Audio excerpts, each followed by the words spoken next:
The moment my sister Margaret uttered those words at our parents' anniversary dinner, something inside me shattered and rebuilt itself simultaneously. We've discussed it as a family, Rachel. You're no longer welcome at these gatherings unless you can contribute something meaningful besides your sob stories about student loans. I sat there, fork suspended halfway to my mouth, watching my mother nod in agreement while my father studied his wine glass with sudden fascination. My younger brother Sean smirked from across the table, already eyeing the remains of my untouched salmon. This was supposed to be a celebration of love and family. Instead, it had become my execution. For 28 years, I had been the reliable one, the one who babysat Sean every weekend while Margaret pursued her modeling career that never materialized. The one who worked 3 jobs to help pay for Dad's medical bills when his insurance wouldn't cover experimental treatments. The one who gave up my scholarship to Columbia because Mom convinced me family came first and community college would be just as good. I looked around the private dining room at Morton's Steakhouse,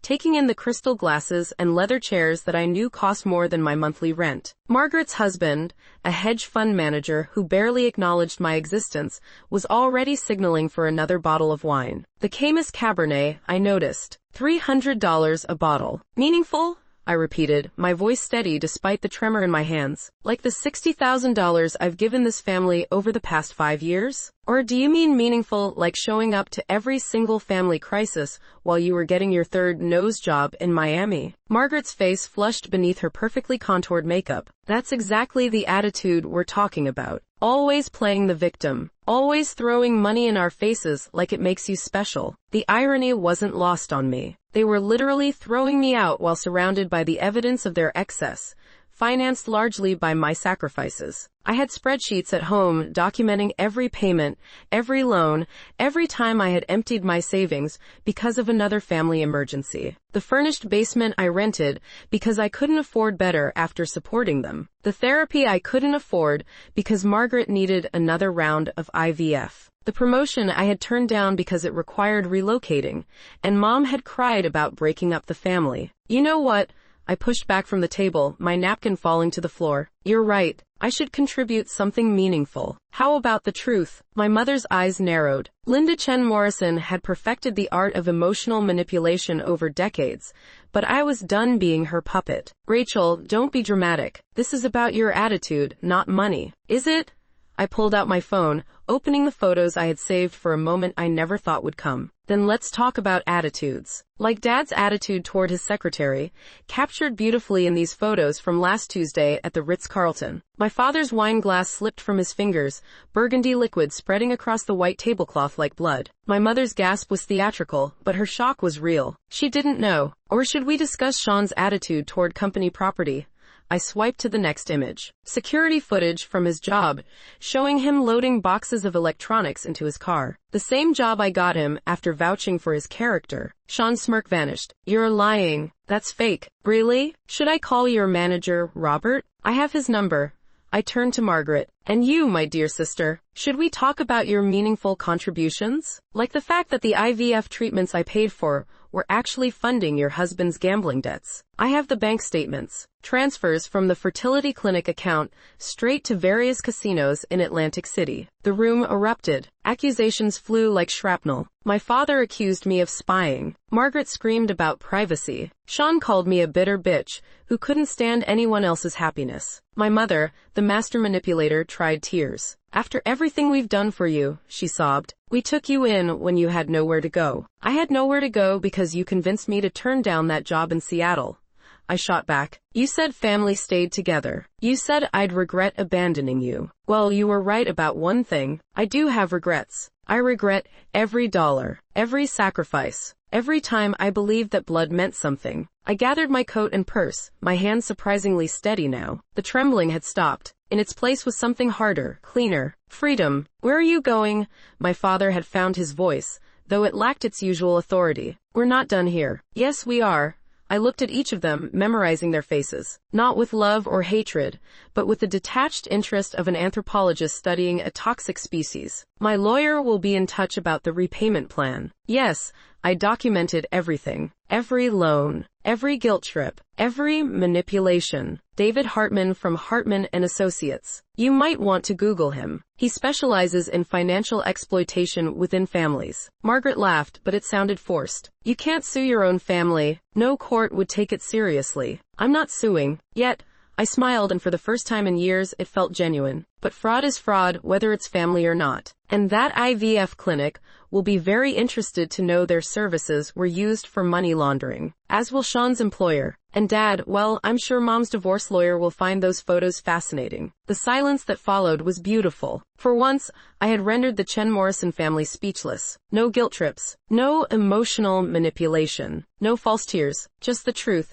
served as cold as the revenge I had been unconsciously planning for years. You're destroying this family, my mother whispered. No, Mom, I'm leaving it. There's a difference. I pulled on my coat, taking care with each button. There was no need to rush. And for the record, this family destroyed itself. I'm just refusing to fund the demolition anymore. I walked out of that private dining room with nothing but my dignity and the clothes on my back. They would try to contact me. I knew. There would be calls, texts, emails, attempts at reconciliation that would really be attempts at continued exploitation. But I had already changed my number. My email would be filtered through my lawyer. My new apartment, the one they didn't know about, was in a different borough under my name alone. The first few weeks were the hardest. Not because I missed them, but because I had to learn who I was without the constant weight of their needs. I had been supporting them since I was 22, fresh out of college with my accounting degree, and full of dreams. 6 years of my 20s gone, sacrificed on the altar of family loyalty that only went one way. My therapist, Drive, Sarah Winters, was a revelation. I could finally afford proper therapy without Margaret calling it selfish. You were parentified as a child, she explained during our third session. Your parents made you responsible for their emotional and financial well-being. It's a form of abuse. Abuse. Such a simple word for such a complex web of manipulation. But naming it helped. Each session unraveled another thread of guilt, another false belief about my obligations. I learned about boundaries, about the difference between helping and enabling, about how love isn't supposed to leave you empty. David Hartman, my lawyer, was equally enlightening in his own way. Financial abuse in families is more common than people think, he told me as we reviewed my documentation. The fact that you kept such detailed records shows part of you always knew this was wrong. He was right. Every receipt saved, every bank transfer screenshot, every text message demanding money, it was all evidence of a crime I couldn't name until now. The legal proceedings were straightforward. We weren't seeking damages, just repayment of documented loans. The total came to $287,000 over 6 years. The number still made me dizzy. My family hired their own lawyer, of course. Bradley Morrison, Margaret's father-in-law, who thought this could be handled quietly. The first meeting was almost comedic. They arrived as a united front, dressed in coordinating blacks and grays like they were attending my funeral. Perhaps in their minds, they were. This is ridiculous, Rachel, my father started, using his CEO voice. The one that had intimidated me as a child. Family doesn't operate like a business. Then why did you treat me like an ATM? I responded, my voice calm. Dr. Winters had prepared me for this. Stay factual. Don't engage emotionally. Every request was a transaction. My money for your approval. Except you never held up your end. They tried everything. Guilt about missing my nephew's birthday. I didn't have a nephew. Margaret's IVF had never worked, possibly because the money went elsewhere. Reminders of family vacations from childhood. The ones where I watched Sean get everything he pointed at while being told we couldn't afford the book I wanted. Health scares that turned out to be exaggerated or fabricated entirely. You'll die alone,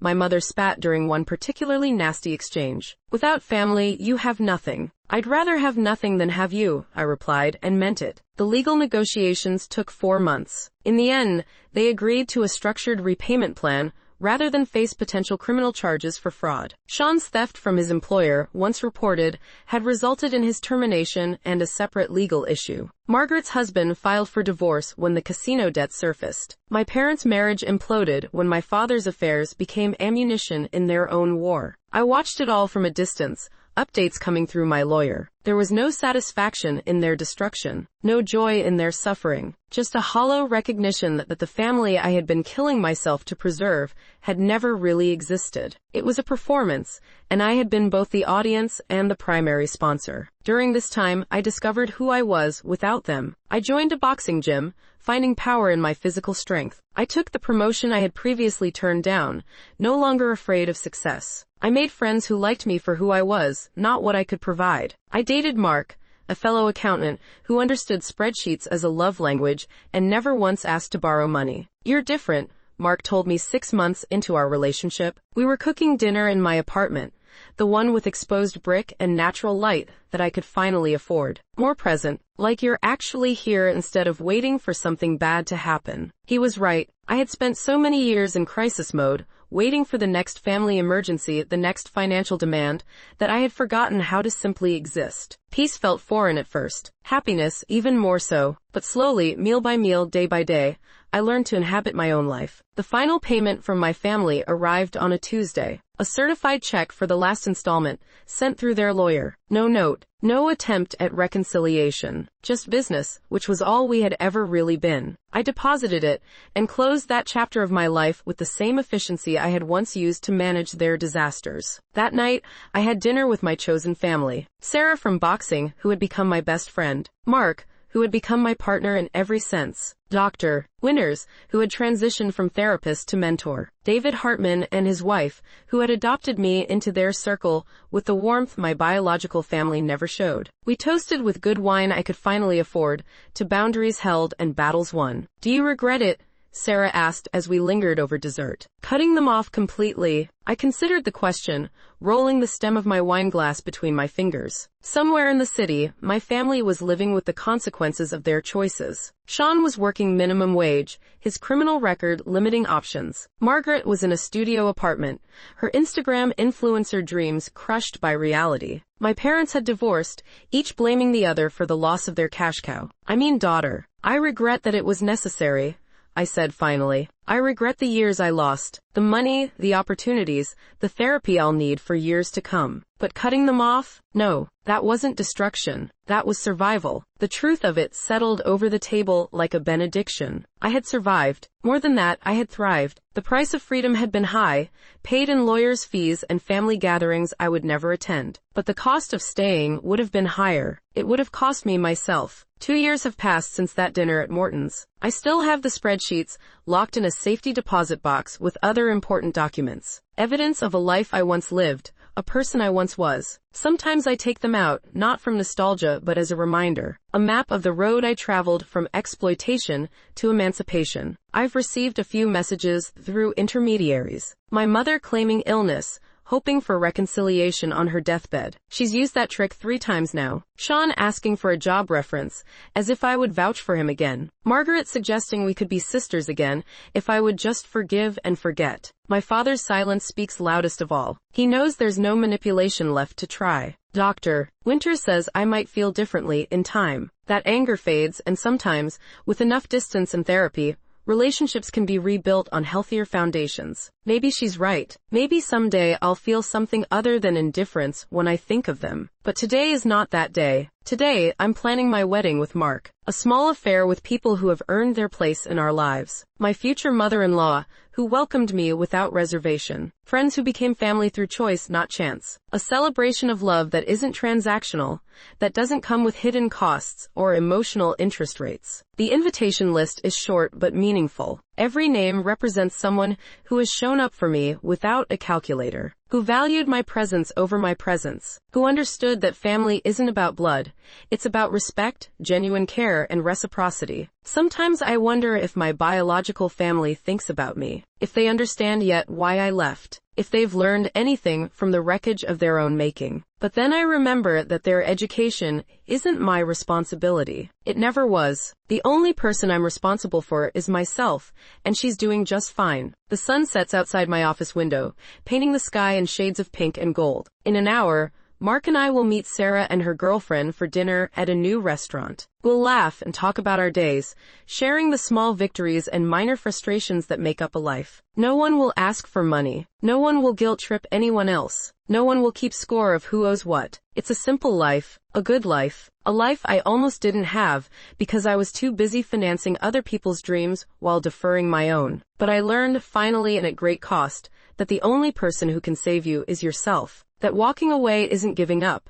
Sometimes it's the bravest thing you can do. My phone buzzes with a text from Mark. Leaving the office now. Love you. Can't wait to hear about your presentation. Simple words. Genuine care. No strings attached. This is what family feels like when it's healthy. This is what love looks like when it's real. I gather my things, shutting down my computer, and organizing my desk for tomorrow. My reflection in the dark window shows a woman I'm still getting to know. She's older now, with lines around her eyes from smiling and a few gray hairs that speak of stress survived, but she's also stronger, clearer, more herself than she's ever been. The journey from doormat to human being isn't linear. There are setbacks and second guesses, moments of weakness when the old programming kicks in. But each boundary held is a victory. Each no spoken without guilt is progress. Each day lived for myself instead of others is a celebration. I lock my office and head for the elevator, leaving the corporate world behind for the evening. In my bag is a small velvet box, a surprise for Mark. Not an engagement ring, we've already handled that, but a watch. Something beautiful and functional, like our relationship. A gift given freely,